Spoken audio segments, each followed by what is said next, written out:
Alright y'all, welcome back to episode 4 of our LCS preview. As you can see, I'm wearing the exact same thing. The room is the exact same, just the lights are on now because it's later. I'm recording this on the same day as episode 3, so I made my promise, except it wasn't really a promise, it's just what I ended up doing because it's quicker this way. Today's a pretty quick video because we got two teams. I made it really short and not deeply, not in need of deep analysis. Roster moves. So let's just hop right in with Immortals.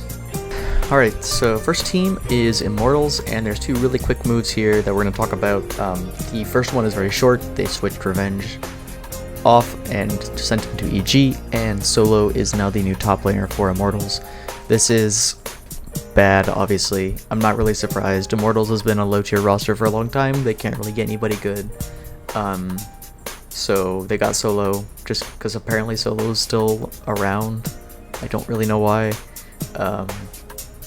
This is just like a desperation pick, obviously. They just couldn't find anybody else. Obviously didn't want to, it's too hard to promote their NECL team that they dropped, or any of them really. They could have brought up their top laner from there, and anything would have been better than Solo, I feel like. Not really, but Solo's not the worst upgrade. It could have been Armut. It could have been what Dignitas decided to do, which we'll get to in a minute. But this is just a very whatever move. Who cares? Solo's not going to be that great. This does not save the team. This doesn't do anything. It's brutal, but it's true. But the second move is interesting, but it's very sad. They switched Fleshy off with Treats. Treats, as in the guy who played on SK last year, is part of that group with I Will Dominate and the others, and it's kind of sad because he's now going to go back to playing instead of producing content, which is just a bit sad, especially because he's on this team of all teams. If you want a little bit of a sort of refresher on him, this was LEC Summer. He didn't have the best split, and even though he has sort of okay stats early game, he's ahead early game, doing alright early game, and obviously has good strength on some of these more aggressive early game picks, it seems that towards the end of the game he has a lot of less impact. If you look here, it does include his few ADCs, which is a bit strange, but if you just ignore those ADCs, which are Calm, Flakked, Neon, Karzi, I don't know what Ardote is doing there, X-Medi, basically just these guys here. You can see that Treats is relatively low on KP compared to some of his other colleagues in the role. It's not that much worse, but it just tends to underperform a bit. But if you see damage, he actually has pretty high damage for a support. It's not going to do a lot, but it does mean that he is very aggressive, so if they're looking to play a lot the early game, Immortals may have a slight benefit there. And lastly, Treats is actually relatively low on vision score, so it's just not, he did not look that good on SK, but it could change. That's just the thing with all of these, it's it could be different. It could be different here, but I feel even here, there are a lot of supports that outclass him, and this is just kind of a weird move. This is a very strange move that doesn't make much sense to me. But that's really it. There's not a lot to this roster. This offseason was very underwhelming, but not unexpected from Immortals.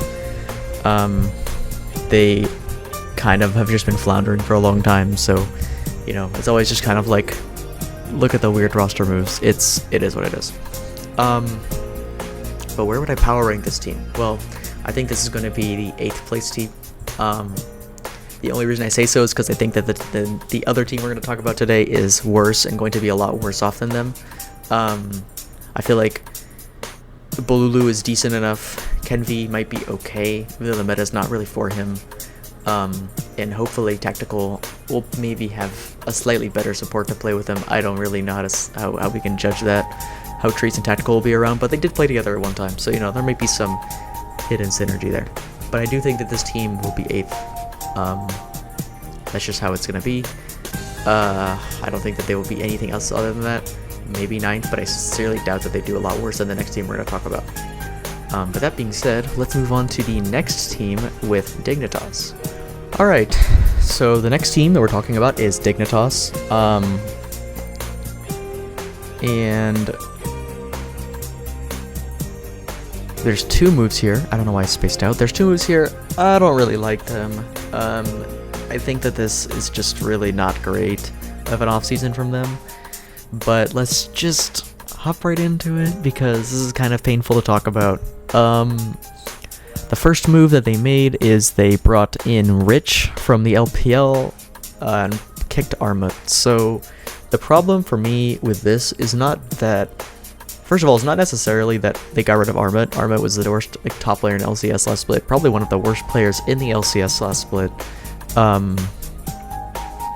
But they just, it was good to get rid of him.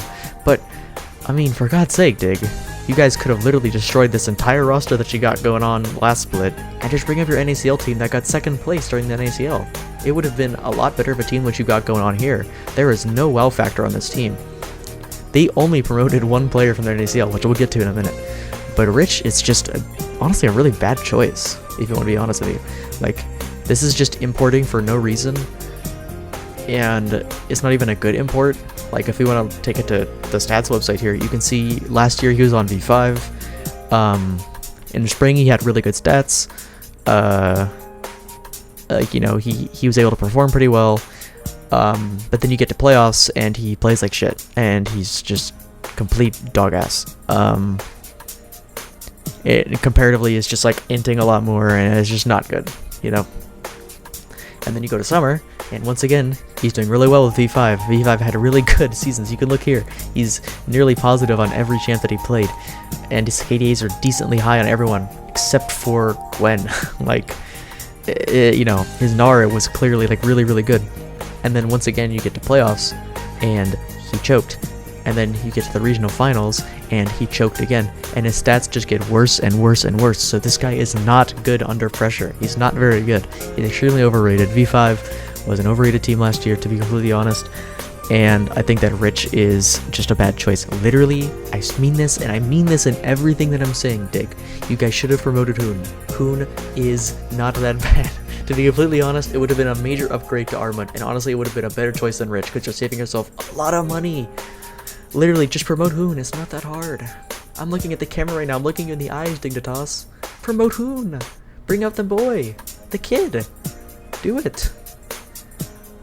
Anyways, all theatrics aside, this is just a bad move. I don't like Rich joining this team. I think Rich is cool because he played Haas, but if you want to be completely honest, it does not make him a good player. It just means he's an interesting player, and it's an interesting move, but it's a terrible move nonetheless. That being said, the next move is actually good, to be completely honest. I like the idea of this move. They got rid of Ignar and replaced him with Diamond from the NACL team. Diamond had a really, really good split with the Dig Challengers team. As you can see, he was pretty flexible. He was able to play a lot of the poke stuff, but also had a decent, showing on the engaged champ. So I think that going into LCS, he will be pretty flexible with the meta. He'll be able to kind of move around. So I do think I like this. Also relatively high KP. I think that this is a good move. I think that Dig, it's weird that Dig made a move like this that was good, and then also made a really bad roster move at the same time. But then it's also, again, feels like they're just doing it out of desperation, It's weird. I don't really think that it's, great. But when it comes down to how I think this team will do, I think that this team's going to be 9th place. I don't think that these changes are enough to propel them. I think that despite the fact that you have people like Santorin and Jensen on your team, Santorin had a really bad split last split. Jensen had an okay split, but he still didn't look that great. He had a few flashes of brilliance, and that was it. So I don't think that the meta that going in will be good for Jensen. I don't think the meta is good for Santorin. I don't think Tomo plays the meta very well. So it really just comes down to Rich, and I already told you how I feel about Rich. So I don't think that this team's going to do very well. If you want to be completely honest, I think this is going to be a 9th place team. And I already said that, but I'm just saying it again. I'm reiterating my point. This is a 9th place team. This is really sad from Dig because they really could have just promoted their NACL roster, saved some money, maybe had a rough split, but honestly it would have probably been better than this pile of fucking garbage. And with that, that's all for this video. This one's a little shorter and obviously a bit meaner because these are lower level teams. They're obviously going to make bad roster moves, so I gotta give them shit for it. I haven't had to do that in a while because we were going over some better teams with better moves. That being said, once again, gonna be brief. If you liked it, like. If you want to see more of this stuff, subscribe. If you want to watch the other episodes, please do. There are 3 other ones. And I'll see y'all for the last one where we talk about the last 2 teams, C9 and Golden Guardians. But until then, peace out.